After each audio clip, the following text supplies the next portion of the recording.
Hey guys, it's Faye from Solarflow and I am back with another video. Today's topic is a deep dive behind the veil energy read on the NBA. We're going to touch a little bit also sports as a whole and specifically on Kobe Bryant. Why is Kobe Bryant and his passing connected to sports? So if this sounds like an interesting topic to you, please stick around, and if not, I'll catch you at another video.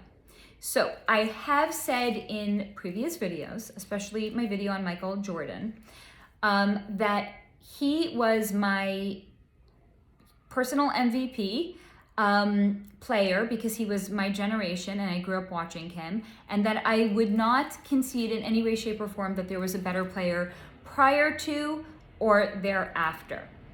I will, however, concede to this one thing, that being in Los Angeles, around the time of Kobe Bryant's passing and seeing this how the city completely mourned him, people that I had never even thought were like interested in sports, to see how they mourned him was a very eye-opening experience for me, and it got me to not ever say that Michael Jordan is not the best, but it did bring in a new layer of information to me that the profound impact that players can make on the city and the teams that they play in. Interestingly enough, that is also part of what we're going to be exploring in this video. So first we're going to talk a little bit about the NBA and about sports as a whole, and then we're going to explore Kobe Bryant and how his death is very much connected to the NBA. Okay. So sports, for anybody that is interested or curious, or maybe you even have been suspicious about this, all sports, not just basketball, although that's the one that we're primarily talking about in this video, but all sports, and especially the games in the NBA Finals, the game in the, the World Series for baseball, the games in the Super Bowl, all the games leading up to the Super Bowl, all of those are fixed. So it is known in advance beforehand which are the teams that are going to be in the finals that year, who is going to be winning, and who is even going to be the MVP. It's all predetermined prior to a season even starting. Now, look at it this way. Imagine there is a play or a movie, and there are certain actors that are auditioning for certain roles. So, for example, you can have somebody like Leonardo DiCaprio in the latest remake of Romeo and Juliet. He was cast as Romeo. Let's say there was another actor who was cast as his best friend who had actually initially auditioned for the role of Romeo. He didn't get the role of Romeo, he got the best friend. He's still in the movie, he is still in the production, he's still an actor in it, he still gets to participate in it, but he may not be the top tier. So there's a tier system in sports as well. There's the director who is at the helm. That would be, let's say, for example, like a coach. There's also the producers of the film. The producers would be like the executives or the owners of the sports team itself. And then below the director, there are other supportive elements. There's, the people who are doing the lighting and the sound and the editing. And then there are the actors. So just like the actors don't have to know everything that goes on into the production of the film, they just know that they're a key component of the film. It very much works that way in the film industry as well. So some of the top tier players at the very, very top, they know that it's a fix. They know that it's predetermined in advance. They may not know exactly how much in advance it's predetermined, but they are all in on it too. They all know about it. So in case you were ever wondering, for example, like why are sports stars so well paid? This is a big part of it. They are paid, first of all, in their participation in the actual sport that they're playing, but they are also paid for their participation in this facade of what it is, and it's a way of assuring that they're not going to speak about it.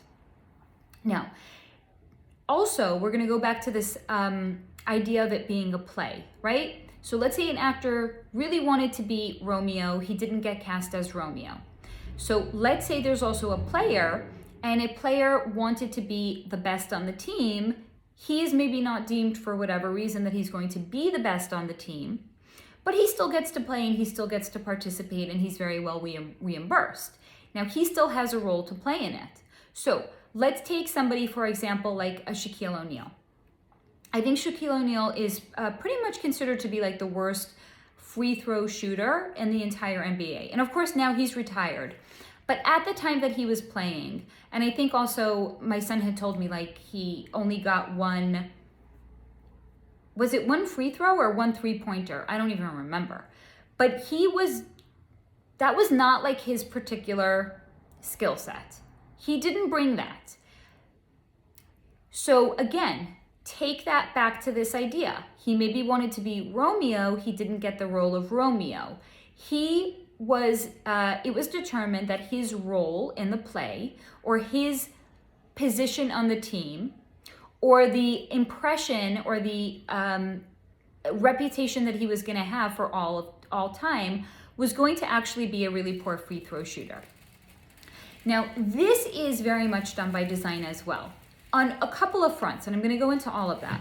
So the first one is that the level of practice and commitment and dedication and devotion that it takes for players to reach this top tier, the upper echelon of all sports, think of the many hours, hundreds, thousands of hours that go into their practicing to reach the very, very, very top of their game. So take that and use that as a contrast to being such a poor, for example, free throw shooter. So again, if it's a top tier player and they're in on it and they know all of this, they can very easily intentionally not throw a free throw to the best of their ability to make sure that it's not actually going to go in. They have muscle memory. They have hundreds of thousands of hours of practice, of working on it, of perfecting their skill.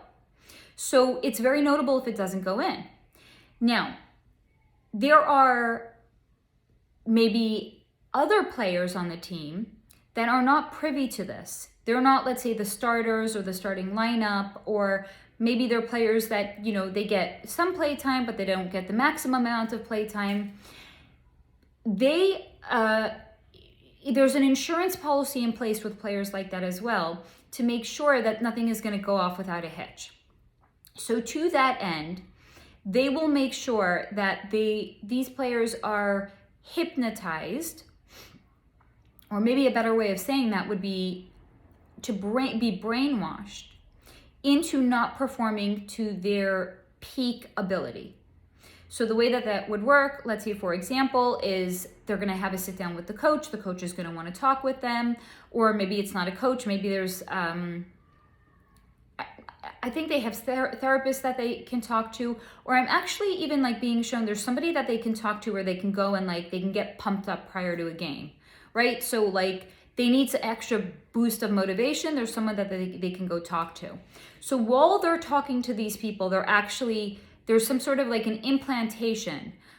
They go into the room and the person has something and they can press play, and it's almost like there's a tape recorder or something is being played that they've already been pre-programmed to, that it acts almost like a trigger. So they're going in and they're getting triggered that maybe they're going to miss, if they get the ball, it's going to be a three-pointer or whatever it is. They're going to get programmed or something that they're not going to be at their peak performance in particular games. So it's very much by design. It's not left to chance. Of course, the upper echelon players, the starters, they're in on it, so they know their part. They're not the director. They know the part that they are there to play. They know the lines that they are there to say, or they know the way in which they're going to contribute or to participate to a particular game. They know all of that in advance, and they are all going along with it. And they are all very well compensated because of it.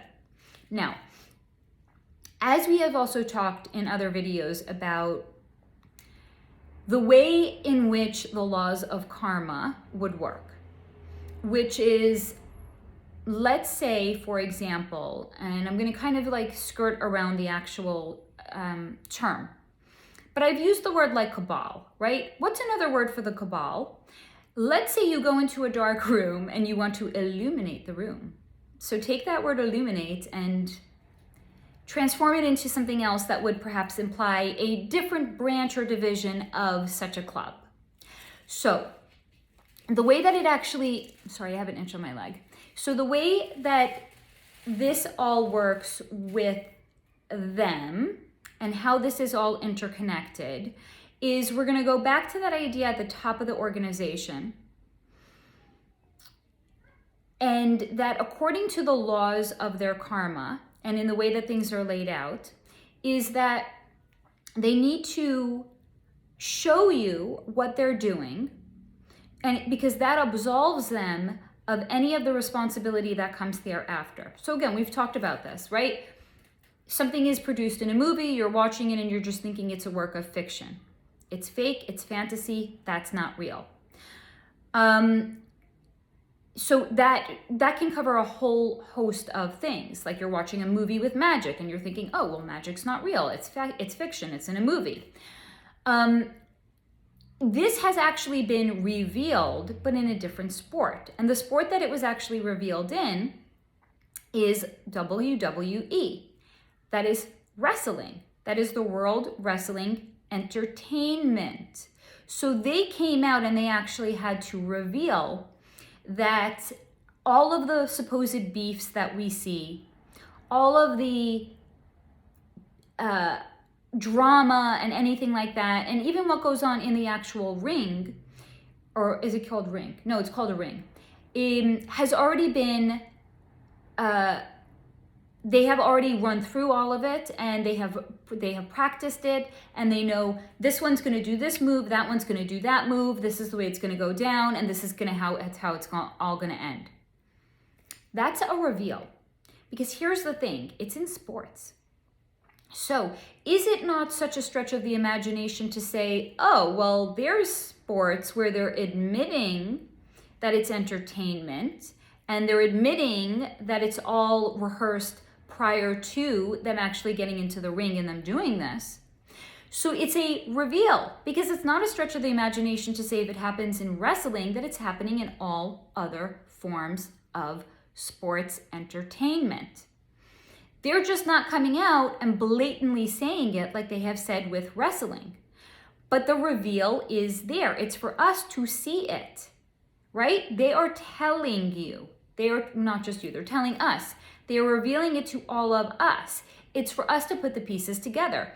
They are absolved, right? It doesn't matter if they're not coming out and they're saying it's like this for all sports. They've already come out and said it's like this for a sport. Why would it not be the same for all sports there? So just look at it that way. When there's any sort of a half reveal that pertains to one industry, understand that it actually pertains to all of the industries as well. They're just not coming out and blatantly saying it. But it is a way of absolving them of their laws of karma. It's called karmic retribution. And actually there's somebody by the name of Andrew Tate has actually explained this really, really quite well. There's a video of him going around of him saying this. And he had basically said, like, let's say, I'm going to paraphrase, but let's say he's at like a farmer's market and he is selling apples. And he is selling the apples and he doesn't tell you that the apples are poisoned. If you come and you buy his apples and you eat them and you die, that's murder. But let's say he has a sign on the table and the sign on the table says these are poisonous apples. And you still come over and you still choose to buy an apple from him and you choose to eat that apple. Then it's suicide, because he told you. He's not responsible if you thought he was joking. He told you. So this is very much the same way. They are telling you. Once they tell you, it's out of their hands how it is perceived or received by us. But it's a way of them keeping their hands clean about all of it.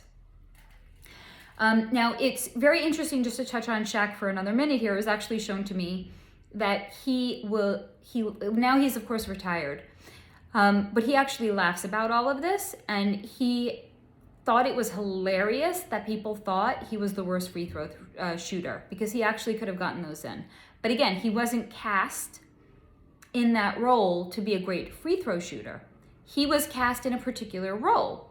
Now, if you want to dive in a little bit more and kind of like massage this idea of the players being cast, why is that done that way, first of all?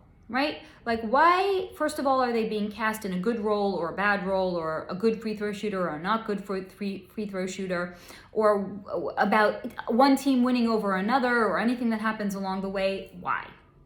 So this is a classic case of, first of all, misdirection and taking your attention away from something else and diverting it only solely into this one place. And the reason for that is that if we knew how actually powerful we were, and we were devoting all of our time to working on our skills and to working on our skill set and into, here's the thing, I don't even want to make it about like the 3D, right? But like, let's say, for example, people didn't have TVs and they weren't working as a farmer, and they didn't have to wake up at dawn and then work on a farm all day and go to sleep when it got dark, so they could repeat the whole thing over again. But the way the modern day world is actually set up, someone has just a 9 to 5, they come home, maybe they don't have a TV. What then, therefore, could they fill all of their time with? They could be pursuing passions. They could be pursuing hobbies. They could be maybe more connected to their neighbors or to their friends or to an organization. They could be doing more meaningful things with their time than what they're maybe currently doing with their time, which is, I think, what is it, Monday Night Football, right? So every Monday night, they're coming home, they're watching football, they're eating dinner, they're going to sleep. They're repeating the whole thing over the next day, but maybe it's not with football. But every season has its particular sport. And all of the teams have particular players, and they get traded and they get moved around the country. And that is just a way of, again, it's a diversion of attention. It's a diversion of where are you putting your focus? So it's kind of, if you want to look at it, kind of like a form of loosh, except it's not where it's beings on the astral realm that are taking our focus, taking our attention, taking our energy, taking our emotions. This is more of like a form of misdirected loosh. It's an extraction of loosh, sure, because your attention is all placed onto that particular team or that particular player, but it's also like, here's the thing, if it's an extraction, that means they're taking something from you. What are they taking from you? They are taking your attention, your time, your energy, your focus, your life force energy, where it could perhaps be directed at something else that is not so solely connected to the 3D and is not so solely connected to these trivial things, right? And again, here's the thing. I used to watch sports too. I played sports for some years as well. I wasn't particularly great, but I played. I had a lot of enthusiasm for it. But my playing it was a part of my passion for it. It didn't matter if I was great. I enjoyed it. But is somebody watching the game subverting their energy away from them playing the game? Is it a way of, again, it's just a form of extraction where somebody is not exploring themselves better. So look at it this way. It's taking us away from turning our attention within, and it's drawing our focus and taking our attention to external. So all that time that could be spent exploring ourself, maybe it's not in meditation, but it's exploring yourself, and it's now being taken away from you and it's being directed someplace else. So that's very much why all of this is done. It's classic misdirection. What team is going to win? What team maybe needs it, or what scandal can somehow be nurtured from this? And, here's a great way of also looking at it. I remember, I think it was when, Tom Brady retired, like for the first time. And it was his final Super Bowl game, right? Was he gonna win? Oh my God, it's his farewell game. Oh my God, they won. Is he gonna be MVP? it's just all about like the hype that goes around with it. It's just a way of like continuing this classic misdirection narrative that is keeping people's consciousness captured. Look at it that way. It's captured consciousness. They are capturing it and extracting it and taking it away from you into something that is outside of you and something that is very, very three-dimensional. Okay. So now that I think we've explained that ad nauseum, what does all of this have to do with Kobe Bryant? Great question. And how is his death linked to it? No, it's not that he was going to do like a big reveal on the sports industry. But here's the thing. Kobe Bryant was actually very curious. He had a very lively mind. He was very, very curious. And he understood, okay, this is the way that it is. This is the way that it's supposed to be. He wasn't going to do a reveal on it. He was actually a little bit more curious about something else. He was curious why his entire career and post-career, and also not just post-career, but the things that he was going to do in the off-season, the philanthropic causes that he would get involved in, not just involved in, I think he also had opened a number of organizations as well. That was all mapped out. And he was really, really curious about that. Like, why are these people mapping out causes that I'm going to get involved in? Why are they mapping out organizations that I am going to spearhead and create? And they're mapping out the names and the details around all of it. So he was very, very curious. And he actually showed me that, like, if you think of like, what's his name? Like a Sherlock Holmes. He was like a Sherlock Holmes, that when he would pick up on a scent of something, he would be like a hound dog, very, very persistent, and he would follow that trail to see where it would go. And because he had such a lively and expansive mind, he was able to look at things or make different sorts of connections to things that maybe somebody else who was not quite so mentally lively would pick up on. So he was very, very curious about this. Not so much curious about like, okay, this is the way it is. Again, he was very well paid for it. He had a beautiful life because of it.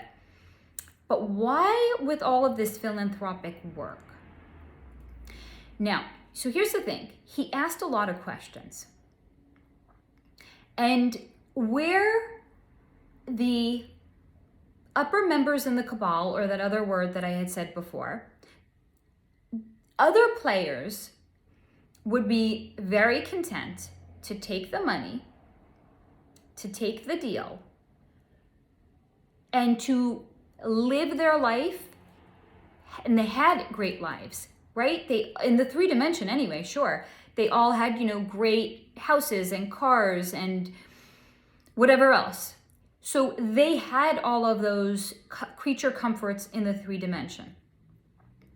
So whereas other players would be happy to take those things and be quiet and know their place, Kobe was very inquisitive and he was asking a lot of questions. So what actually happened with him was they sent a warning shot. Now, what was that warning shot? For anyone who's followed his career, you may recall, and I don't remember what year this was. This is going back a great number of years. He was involved in a scandal. The scandal was he had said he had had consensual sex with a worker in a hotel, and she had come forth and said it was not consensual.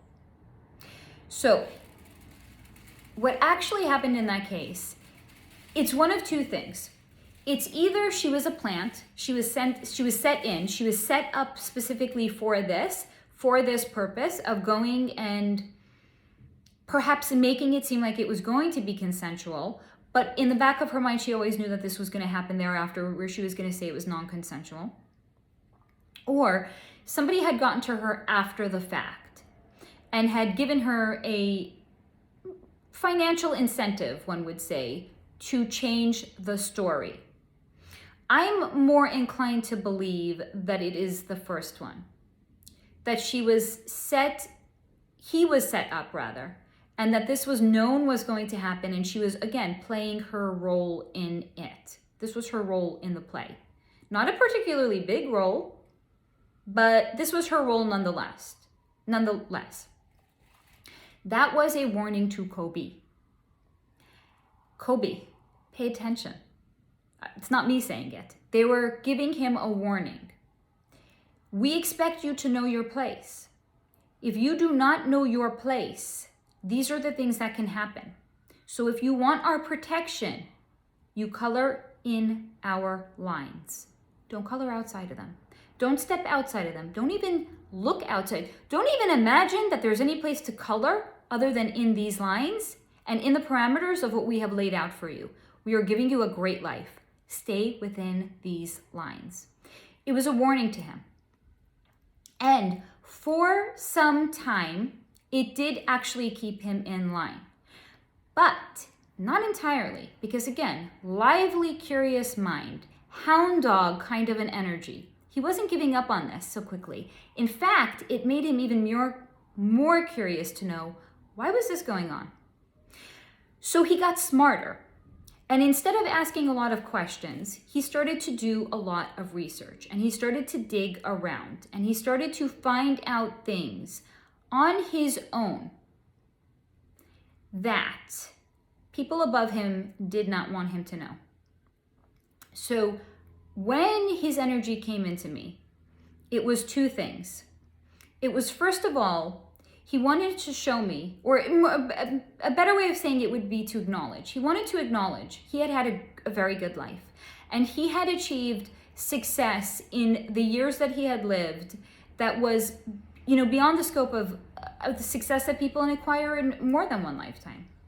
So he was energetically split because he was acknowledging that he had had this success, and the success was due to certain people.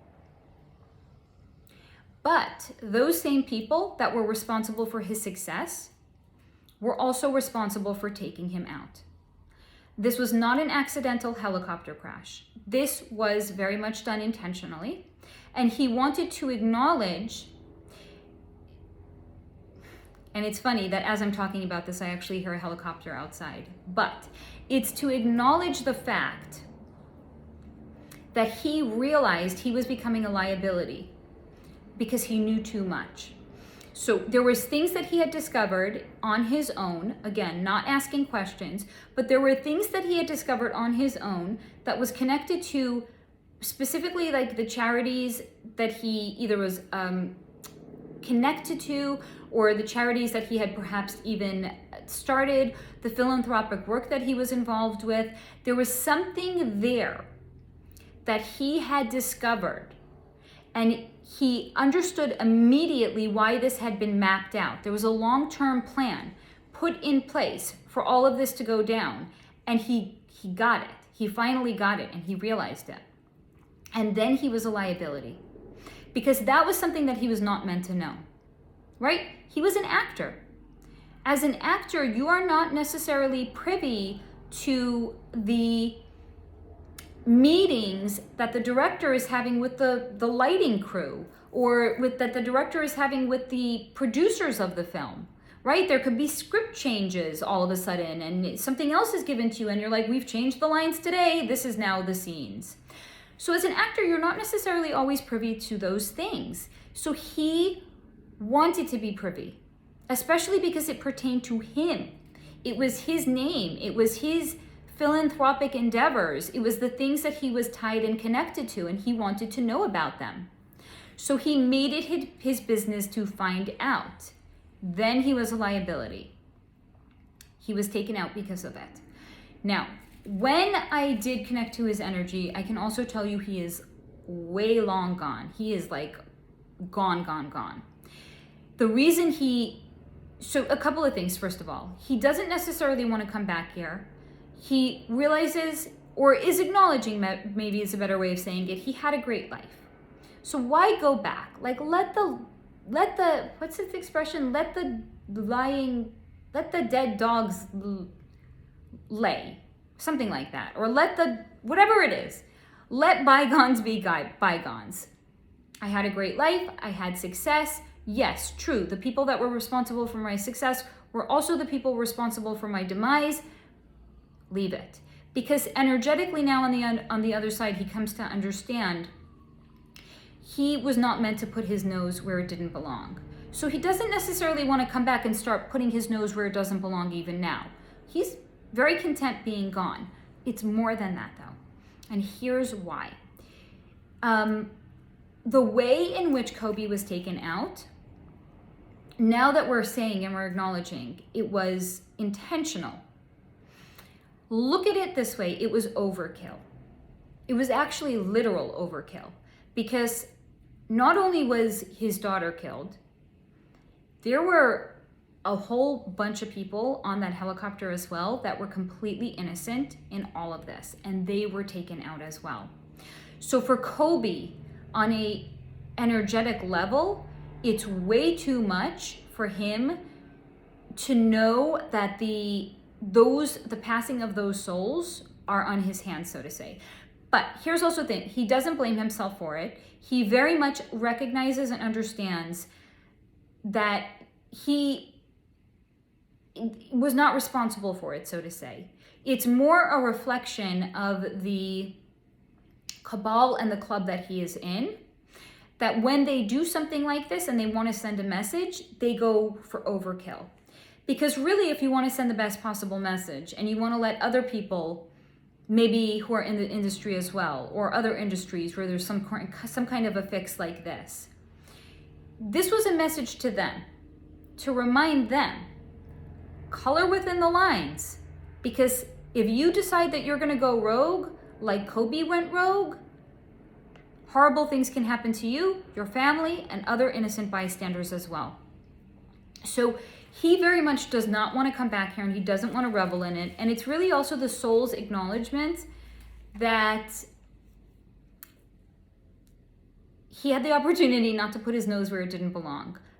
But that also would have been inconsistent to who he was as a person.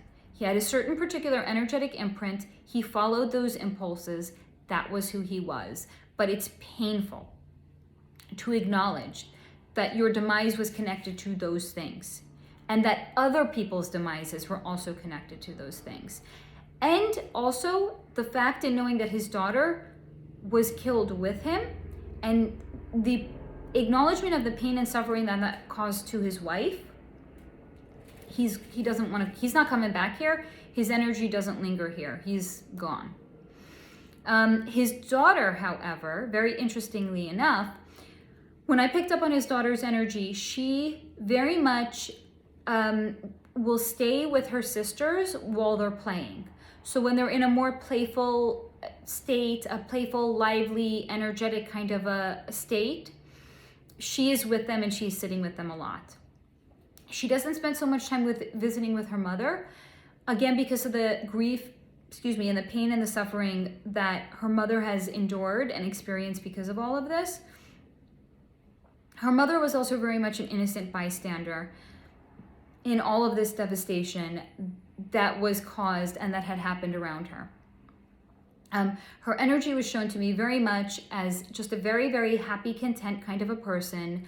She had the most important things in her life that mattered, right? So she actually had a very healthy approach to like what actually matters in the world. She had her partner, she had her children, she had a roof over her head. She could provide, or Kobe was providing a really, really great life for her family. That was all that mattered. She just wanted to make sure that her peeps and those closest to her were well taken care of. So this really, really rocked her to her core, and it shattered her complete sense of like the disillusion of what it means to live, unfortunately, in a three-dimensional world. And the kind of negative side effects that can come out of that when you're kind of associated in the club as well. And the way that, I think her name is Vanessa, right? The way that Vanessa's energy was shown to me was, I'm not sure if you guys are familiar with a weeping willow tree. So when I was growing up in my backyard, we had a weeping willow.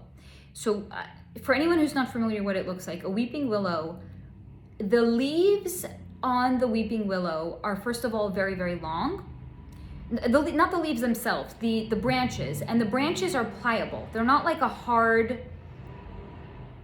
wooden branch. So they're very, very soft, and the weeping willow, the branches and the leaves cascade down from the top of the tree and create like this curtain around the tree itself. So it's a very curtain kind of an effect. So the way that Vanessa's grief was shown to me was like a weeping willow. And it's yes, it is apropos that it's also the name is a weeping willow, but that she is being curtained by all of her grief, and that the way in which she approaches things and the way in which she sees things is now curtained by grief. So this has really shaken her very, very fundamentally and deeply down to her core. But yes, the daughter, I don't know her name, because again, I don't research anything before I come and record, but she is here. She is still connected to the side. She is connected to this side through her sisters. No, she does not have any regret or remorse, or she doesn't feel like she missed out on having any sort of a more complete life, because again, Kobe was her father. So his influence was his energy, and the way he viewed the world influenced her as well, which is, we have a great life.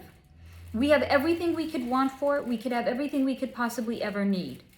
So that very much influenced her life as well, and the way in which she lived it on this side, and the way in which she approaches the life that she had being on the other side, which was, I had a great life. I had these great sisters. I can still come and visit with them. I can still be with them when they're in their most playful way, and I'll always be with them. It's actually even being shown to me now. She's going to be with her sisters like on their wedding days and when they're having their own children. So she is making a very conscious decision and a very conscious soul call to be more connected to this side. She loves her father. She has said farewell to him, but she feels like her duty and her calling is to be more connected to the three-dimensional and the earth plane here, and to be a constant force and a guiding force and a guiding light in the lives of her sisters and also her mother. Because her mother, Vanessa, is going to come to a place of acceptance. And once she comes to that place of acceptance, she will feel her daughter with her again, and that will start to bring healing to her. So I think I want to end this video by just saying that for anybody that has lost someone, they're still with us, even when they're on the other side. And I know this because I lost my own father 7 years ago, and he's with me and I know it, and I feel him all the time. It's a different kind of relationship, but they're still here. They're still with us. Their energy is still here. They can still come and spend time with us. They're still with us. And I can tell you even more so in the work that I do now with the clients that I work with, that their loved ones are coming through. And I think the reason I'm so emotional is I actually had a session before I sat down to record this video with a woman who lost her dad 2 years ago. And in her sharing how much she misses him, and that I could share with her my own experiences of feeling my father and knowing that he's here and feeling that connection and just the acknowledgement that it is a different kind of a relationship, but it's still a relationship and they're still here. And that we were actually able to bring him through, and he was bringing messages for her that were really relevant and poignant for her, and things that she needed to hear, and things that were going to help her heal as well. So for anyone who has lost someone in your family, they are never completely gone. They're always connected to us. Even if they sometimes come and they sometimes go, they're not that far away. Look at it like they're just in another room. That's it. They're just in another room. You may not have the key to that room, but there are people who do have keys to that room. And even if you don't have that key, the people in that other room have that key. they can still come through, and they are always with us, and they are always providing us protection and comfort. So I think I'm really going to end the video here, which is, I know it's a heavy topic when we talk about people passing over, and especially when it's children that are passing over. But they are never ever completely gone. Their body is gone. That's it. Their soul lives on. So with that in mind, I'm going to end this video. I hope that this has been thought-provoking perhaps, or has answered some questions you may have had, or maybe even illuminating in some way. But the real kind of illuminating, not the other kind of illuminating that's connected to the Cabal. So as always, stay in the high vibration and don't go making deals with the dark side. I think I'm going to start ending my videos with that as well. So I love you guys. Thank you all for being here. Just know that you are divinely protected. You are divinely guided. Your loved ones are with you all the time.